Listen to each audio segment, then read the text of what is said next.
acompanham aqui pelo UOL, eu efetivamente não tenho nenhuma espécie de frustração, não é? Na medida em que a indicação do Dr. Cristiano Zanin responde na plenitude aos requisitos constitucionais, não há por que haver uma frustração, não é? Eu creio que o presidente Lula, no exercício da sua soberania conferida, não é, pelas eleições de 2022, tem tranquilidade para pensar a composição de uma corte que tem deveres constitucionais, principalmente pelo zelo da garantia, não é, da nossa Constituição Federal, e dentro de um leque muito amplo, não é, vários nomes circularam e ainda circulam, homens e mulheres, brancos, negras e negros, e dentro desse mosaico ele optou, não é, acho que acertadamente, como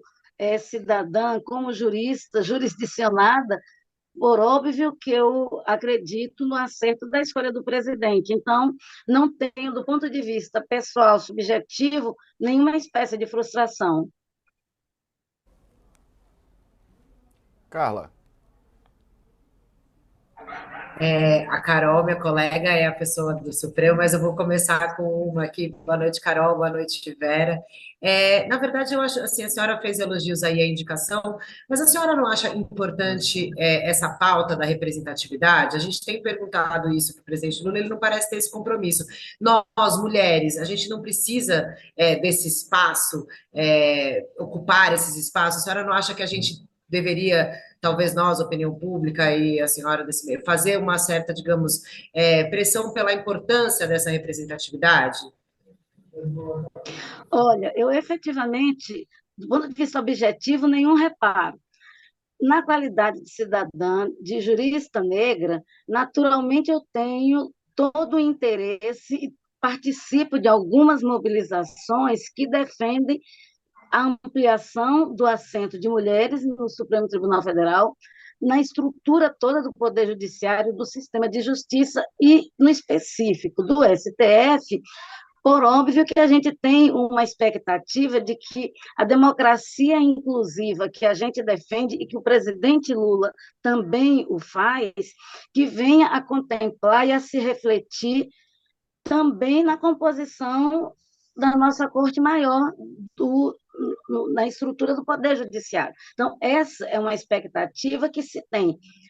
A não escolha não significa uma frustração, mas há no sentimento coletivo, nos segmentos jurídicos, democráticos, que ao longo de todos esses anos se articulam na defesa da nossa democracia representativa e inclusiva, ou seja, uma democracia substancial, ela passa obrigatória e necessariamente por uma visibilização de todo de todos os segmentos da nossa população. Então, do ponto de vista de gênero e de raça, a população negra e de mulheres negras constitui o segmento majoritário. Então, é uma ausência que não encontra razoabilidade, plausibilidade, não é? No sentido da representação que devemos ter. Mas, assim, acho que não tem nenhuma dificuldade, não vejo nenhuma dificuldade com o nome do doutor Cristiano Zanin, porque constitucionalmente está tudo ok. Carol, Doutora Vera, logo depois da indicação, né, do advogado Cristiano Zanin, a presidente do STF, ela deu a seguinte declaração: no Brasil temos muitas mulheres na base da magistratura e decresce nos tribunais intermediários, mas na cúpula, como o STF, por exemplo, e nos tribunais superiores, o número de mulheres é ínfimo. Bom, na base da magistratura, esse acesso a gente sabe que é diferente, né? É por concurso público. Então, de alguma forma, esse dado, quando a gente vai olhar os estudos mesmo do Conselho Nacional de Justiça, que mostra que essa base de mulheres na magistratura tem crescido ali na primeira instância, isso mostra que, de alguma forma, as pessoas negras e as mulheres, especialmente, estão tendo mais acesso, né, à magistratura.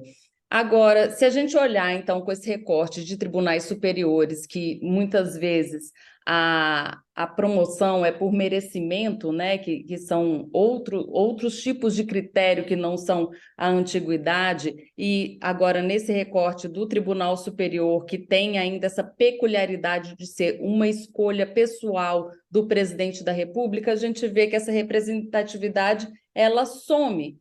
E agora o presidente Lula assumiu o cargo com esse compromisso de dar mais visibilidade para as minorias, né, do país, mas ele parece não querer fazer isso no judiciário. A gente vê também que nessas nomeações para os TRFs e para os TRS foram poucas mulheres e poucas pessoas negras.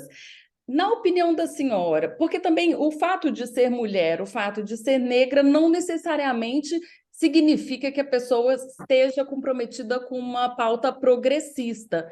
Na opinião da senhora, como que isso funciona? O fato de existirem mulheres e representantes das minorias nas cortes superiores é mais importante ou tão importante quanto pessoas progressistas para mudar o pensamento da nata do judiciário? Como a senhora pensa isso?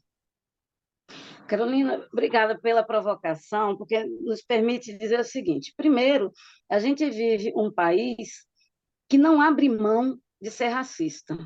A sociedade brasileira não abre mão de ser racista. As instituições brasileiras, o Estado brasileiro, não se desapega, não é, do funcionamento, do seu funcionamento centrado, assentado, estruturado em bases racistas e excludentes. Então, se a gente pensa que a advocacia, por exemplo, a advocacia como o passo inicial para a inserção em qualquer carreira jurídica, de vez que os concursos exigem um tempo de exercício da advocacia, às vezes, né, da docência, mas, enfim, se você pensar que a advocacia brasileira igualmente nos exclui, você vai fazendo nivelamentos recorrentes e crescentes de exclusão. Quer dizer, hoje, a gente tem, indiscutivelmente, no cenário jurídico brasileiro, um rol muito consistente de mulheres juristas negras completamente aptas, igualmente compatíveis com os requisitos constitucionais para que seja alguma delas escolhida pelo presidente Lula e com todas as condições de aprovação pelo Senado Federal. Agora, quais são os compromissos do presidente com a inclusão, com uma democracia material, real, e que passe nas suas prerrogativas presidenciais constitucionais, pelo envio, não é? Por exemplo, constitucional a vaga da ministra Rosa Weber, que vem se colocando muito fortemente na defesa de que não percamos espaços de mulheres. E aí eu, não é, agrego que tenhamos mulheres negras, como o ministro Fachin, lá atrás, no 8 de março, pontuou muito bem lá no plenário do próprio Supremo. Qual é o compromisso do presidente Lula com esta demanda de um segmento muito representativo da nossa sociedade? Eu desconheço. Agora, é lógico que eu vou ficar profundamente feliz como jurista se na sucessão da ministra Rosa Weber tiver a indicação de uma jurista negra. Nós temos mulheres muito capacitadas, gabaritadas para isso. Entre elas, a senhora. E aí? É uma possibilidade? A senhora trabalha com essa possibilidade? Não, não, Diego. Bom, eu estou na faixa etária que a Constituição coloca, eu tenho certeza de que tenho uma reputação ilibada, tenho um compromisso histórico com a defesa da nossa democracia, de uma democracia participativa, inclusiva, tenho saber jurídico, mas eu não estou postulando nenhum espaço no âmbito do Supremo Tribunal Federal, então aí não esse debate não está posto. Agora, eu faço parte, sim, de grandes articulações que defendem com toda a legitimidade que tenhamos uma jurista negra com assento no Supremo Tribunal Federal.